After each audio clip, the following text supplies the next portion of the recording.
تو عمومی طور پہ رشتہ داریوں کے اندر بعض رشتہ دار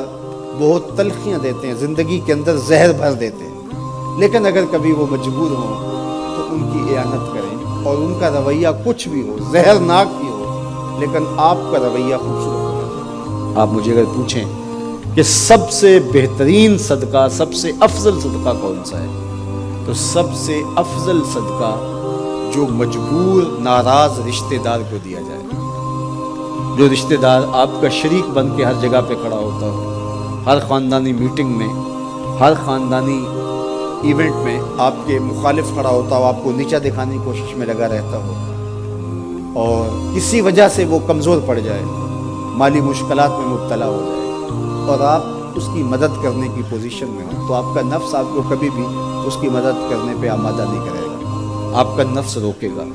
آپ کہے گا کہ یہ تو ہمارا شریک ہے، تو سانپ کو دودھ پلائیں، اب تو اس کا سر پاؤں تلے آیا ہے، اس کو تو کچل دے، یہ تو میرا دشمن ہے، اس کو طاقت دوں۔ نفس کبھی بھی نہیں چاہے گا کہ اپنے شریک دشمن کی مدد کی جائے، لیکن سب سے افضل صدقہ وہی ہے جو ناراض رشتہ دار کو دیا جائے، اس لیے کہ اس میں نفس شامل نہیں ہوگا، اور جس عمل میں آپ کا نفس شامل نہیں ہوتا اس عمل سے تمہارا رب راضی ہوتا ہے۔ تو رشتہ داروں کے ساتھ سلوک اچھا کرنا، رشتہ داروں کے ساتھ رویہ خوبصورت کرنا، یہ تمہاری زندگی کا اسلوب۔ مجھے بتائیے اہل مکہ نے، حضور کے رشتہ داروں نے حضور کے ساتھ کیا سلوک نہیں کیا تھا؟ اوجریاں ڈالیں، کانٹے پھینکے، راہوں میں گڑھے کھودے، اذیتوں کے پہاڑ کھڑے کیے، اور کیا کیا مصیبتیں نہیں تھی۔ حضور شہر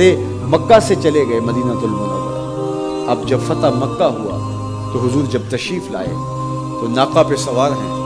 تو اب یہ تھر تھر کانپ رہے ہیں سارے رشتہ دار حضور کے، برادری کے لوگ۔ انہیں پتہ تھا کہ آج ہمارا آخری دن آ گیا ہے، اور اگر بڑا بھی رحم ہوا تو کم از کم ہمیں شہر بدل تو کر ہی دیا جائے۔ اب حضور تشریف لائے، سب کو جمع کیا، کہا کہ بتاؤ میں تمہارے ساتھ کیا سلوک کروں؟ تو انہوں نے کہا کہ آپ کریم باپ کے کریم بیٹے ہیں، ہمیں آپ سے اچھے سلوک کی توقع ہے، اور ان کو توقع یہ تھی کہ ہمیں قتل نہ کیا جائے، شہر سے نکال دیا جائے۔ تو آقا کریم نے فرمایا اذهبوا انتم الطلقاء، جاؤ چلے جاؤ، میں تمہیں معاف کرتا ہوں۔ اور آج تم سے وہی کہتا ہوں جو حضرت یوسف علیہ السلام نے اپنے بھائیوں سے کہا تھا، لا تثریب علیکم اليوم، جاؤ چلے جاؤ، تم سارے آزاد ہو۔ اور حضور نے سب کو معاف کر دیا۔ معاشرے کے کمزور لوگوں کی حضور علیہ السلام مدد کرتے، ان کا بوجھ حضور اٹھا لیتے، دکھیوں کا، کمزوروں کا، لاچاروں کا بوجھ اٹھانے کا مزاج پیدا کرو، لوگوں کی ضرورتوں کو پورا کرنے کی کوشش کرو، اپنے کندھوں پہ بوجھ اٹھاؤ اور ان کا بوجھ ہلکا کرو، یہ مزاج پیدا کرو۔ یہ تمہارے نبی علیہ السلام کی سنت ہے، وہ چاہے تمہارا دشمن ہی کیوں نہ ہو،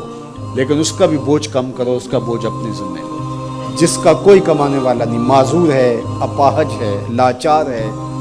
زیادہ بچوں کا بوجھ ہے، اور ذرائع آمدن تھوڑے ہیں، تو آپ کثیر العیال لوگ ہیں جن کا کوئی مددگار نہیں ہے، آپ ان کی مدد کرتے ہیں، ان کے کام آتے ہیں، آپ ان کے لیے کمائی کرتے ہیں۔ یہ بات ذہن میں رکھیے، کمائی کرتے ہوئے 3 نیتوں کا استحضار رہنا چاہیے، 3 نیتیں آپ کے ساتھ جڑی رہنی چاہیے، تو آپ کا کاروبار، آپ کا رزق کمانا بابرکت ہوگا۔ اگر چوتھی چیز جڑ گئی تو آپ کے کاروبار میں، آپ کے رزق میں پیچیدگی آنا شروع ہو جائے گی۔ سب سے پہلی نیت آپ کے ساتھ یہ جڑی ہو، عموماً ہم سب کے ساتھ یہ نیت جڑی ہوتی ہے، اور وہ یہ کہ ہم اپنی ضروریات کو خود پورا کریں اور سوال کی ذلت سے بچیں۔ دوسرا مقصد، جو میرے زیر کفالت لوگ ہیں، وہ بچے ہیں، بیوی ہے، بوڑھے والدین ہیں، وہ چھوٹے بہن بھائی ہیں، یا جو لوگ بھی میرے زیر کفالت ہیں،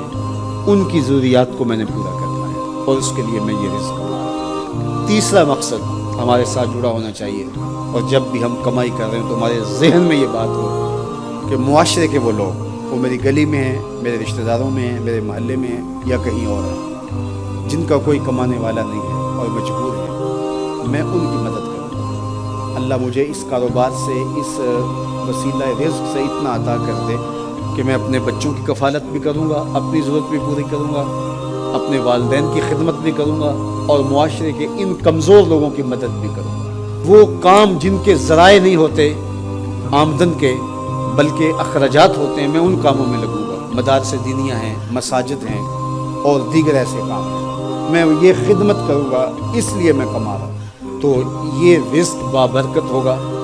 اور آپ بیٹھے اپنے دفتر کی کرسی پہ ہوں گے، تمہارا رب تمہارے نامہ اعمال میں ثواب لکھا رہا ہوگا، فرشتے نیکیاں لکھ رہے ہوں۔ تو یہ سراسر دین ہے، یہ سراسر اچھائی ہے، نیکی ہے، عبادت ہے۔